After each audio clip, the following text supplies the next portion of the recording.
Bon les gars, tout à l'heure, je suis allé visiter mon rucher parce que je suis en train de mener une expérience en ce qui concerne la multiplication de colonies et le greffage de reines. Parce que les gars, disons-nous des vérités, en Afrique, je peux dire en Afrique, l'apiculture est encore quasi traditionnelle. Je m'explique pourquoi. C'est que vous devez comprendre que en Afrique, nous faisons encore ce qu'on appelle du piégeage des colonies. Ce qui est triste. Parce que tu vois, quand on installe les ruches, ça c'est du piégeage. On ne sait pas, on n'a pas une probabilité sûre à 100% que cette ruche doit coloniser. Et pour cet effet, l'entreprise Amac, dont je suis le fondateur, est en train de mettre sur pied un processus de multiplication de colonies et de greffage de reines, de telle sorte que si vous achetez vos 50 ruches, nous vous vendons 50 ruches avec 50 colonies.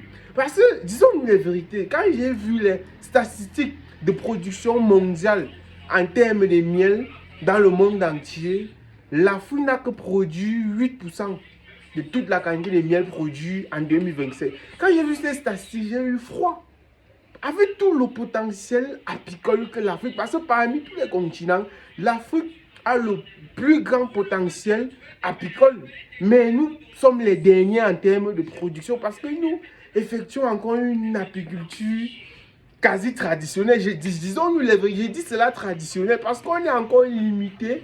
Nous sommes encore limités au niveau de piégeage de colonies parce que en Europe, si un apiculteur te dit j'ai 200 ruches, il a 200 ruches colonisées. Par contre, en Afrique, j'ai eu à voyager, côtoyer les apiculteurs. Un apiculteur va te dire voilà, j'ai 500 ruches. Tu arrives sur son site apicole, tu te rends compte qu'il te dit qu'il a 500 ruches, mais dans les 500 ruches, il a 100 ruches colonisées. C'est vraiment triste. Donc, pour cela, nous travaillons sur le processus de multiplication de colonies et de greffage. Il faut que cela change. Parce que d'ici 2028, si Dieu le permet, nous allons avancer dans ces recherches dans le processus de multiplication de colonies. De telle sorte que, parce que dans cet atelier, nous fabriquons différents types de ruches. De telle sorte que si vous avez besoin de 500 ruches, nous vous vendons 500 ruches et également 500 colonies. Vous installez vos ruches avec déjà les colonies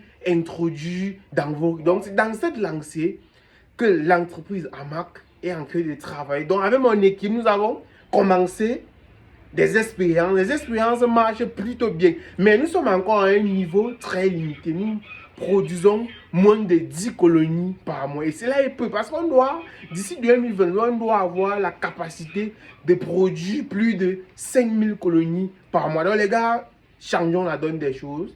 L'Afrique, d'ici 2030, doit être parmi les continents le plus producteur apicole en termes de miel au monde. Donc, travaillons, essayons de changer la donne des choses.